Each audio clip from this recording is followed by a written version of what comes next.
The world stood on the precipice. A shadow stretched across nations, a darkness born of conflict and ambition. This was a time of immense upheaval, the Second World War, and within this global struggle, a secret race was underway. A race to harness a power unlike any seen before. It was a power that could decide the fate of millions, the destiny of empires. The very air seemed to crackle with unspoken fear, the knowledge that humanity was on the verge of creating a weapon of unimaginable destruction. Europe was a continent ablaze. From the frozen steppes of Russia to the coastlines of France, battles raged. Nazi Germany, under Adolf Hitler, had unleashed a torrent of aggression. Their armies marched, their flags flew over conquered lands. Their scientists, brilliant and driven, worked tirelessly. They sought new technologies to secure their dominance, to forge an unbreakable Reich. The Allied nations watched with growing alarm. They knew that German ingenuity was formidable. The thought of what new terrors might emerge from their laboratories kept military planners awake at night, pondering the chilling possibilities. Deep within the rugged, snow-capped mountains of Norway, nestled in a dramatic gorge, stood the Vemork hydroelectric plant. Operated by Norsk Hydro, its primary purpose was the production of fertilizer, essential for agriculture. But this industrial giant held a secret, a byproduct of its massive electrolytic process. It was here, and only here in Europe, on an industrial scale, that heavy water was being produced. The Vemork plant was a formidable target. It was not merely a factory, it was a fortress. Built on the edge of a sheer ravine, it was accessible by a single, heavily guarded suspension bridge spanning the chasm. The surrounding terrain was harsh, unforgiving. Steep cliffs, dense forests, and the relentless Norwegian winter made any approach incredibly difficult. The Germans, fully aware of Vemork's significance, had fortified it extensively. Machine gun nests, searchlights, and patrols were a constant presence. It seemed an impregnable bastion, a place where their atomic ambitions could be nurtured, safe from Allied interference. In the desperate struggle against Nazi tyranny, new forms of warfare were devised. Britain's Special Operations Executive, the SOE, was one such innovation. Its purpose was, in Winston Churchill's stark words, to set Europe ablaze. The SOE recruited, trained, and deployed secret agents and saboteurs. These individuals were tasked with missions deep behind enemy lines. They were to disrupt, to destroy, and to foster resistance. They operated in the shadows, their work often unacknowledged, their risks immense. From the ranks of Norwegians who had escaped their occupied homeland, a special unit was formed within the SOE. This was the Norwegian Independent Company 1, more famously known as Kompani Linge. Its members were driven by a fierce love for their country and a burning desire to see it free. They underwent exceptionally rigorous training in the rugged landscapes of Scotland. The initial Allied plan to neutralise the Vemork facility was codenamed Operation Grouse. This was conceived as an advance party, a small team of 4 Norwegian commandos from Kompani Linge. Their task was perilous, to parachute onto the desolate Hardanger Plateau, a vast, frozen wilderness high above Vemork. They were to gather intelligence, survey the target, and prepare for the arrival of a larger force of British commandos who would carry out the main assault. Jens Anton Poulsen led this vanguard, accompanied by Arne Kjelstrup, Knut Haugland, and Klaus Helberg. Their journey began in October 1942. The drop onto the Hardanger Vidda was fraught with difficulty. The plateau is one of Europe's largest mountain plateaus, a barren expanse swept by brutal winds and deep snow. The grouse team landed scattered in appalling weather conditions. Section 5. A perilous descent into the gorge. The failure of Operation Freshman necessitated a radical rethink. A large-scale assault was clearly too risky. The SOE opted for a new approach, a smaller, more surgical strike. This was Operation Gunnerside. 6 more highly skilled Norwegian saboteurs from Kompani Linge were chosen for this daring task.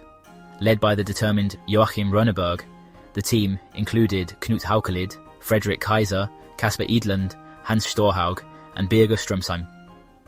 They were parachuted onto the Hardanger Plateau in February 1943, bringing with them renewed hope and a meticulously crafted plan. Their arrival on the frozen expanse was a moment of quiet triumph. They successfully rendezvoused with the surviving members of the grouse team, who had endured months of isolation and hardship. The combined force now possessed unparalleled local knowledge, survival skills, and a burning desire for retribution.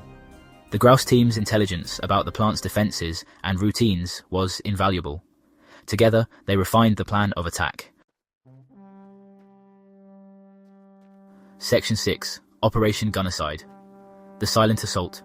Having conquered the treacherous gorge, the saboteurs reached the perimeter of the VMORC plant. It was the early hours of 28 February 1943. An unnerving stillness hung in the air, broken only by the distant hum of the hydroelectric machinery. The tension was almost unbearable. Each man knew that the slightest mistake, a dislodged stone or a careless sound, could alert the numerous German guards patrolling the facility.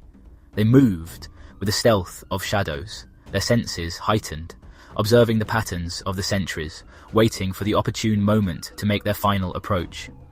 Their reconnaissance, aided by information from an insider, revealed a potential entry point. They decided to follow a railway line that led directly into the plant complex, hoping it would be less vigilantly watched than other access ways. Alternatively, a cable duct offered another, albeit cramped route. Surprise was their greatest weapon. Section 7. Inside the Beast. A race against time. Once inside the high concentration room, the saboteurs knew there was no time to waste. Joachim Rönneberg, the leader, quickly directed his men. The team split into two groups. One group, led by Rönneberg himself, would focus on planting the explosive charges. The other group stood ready to provide cover, their weapons primed in case of discovery. The room was a maze of pipes and machinery, the air thick with the metallic tang of industry. The vital, heavy water cells, their targets, were clearly identifiable, rows of cylindrical containers holding the key to Germany's atomic ambitions. With practiced efficiency, the saboteurs began placing their specially designed explosive charges. These were not large, crude bombs, but carefully shaped charges intended to rupture the cells and destroy their contents, while minimizing damage to the rest of the plant that might cause civilian casualties. Precision was paramount. Each charge had to be correctly positioned to ensure maximum effect. They worked in the dim light, their movements swift and deliberate. Section 8. The Great Escape.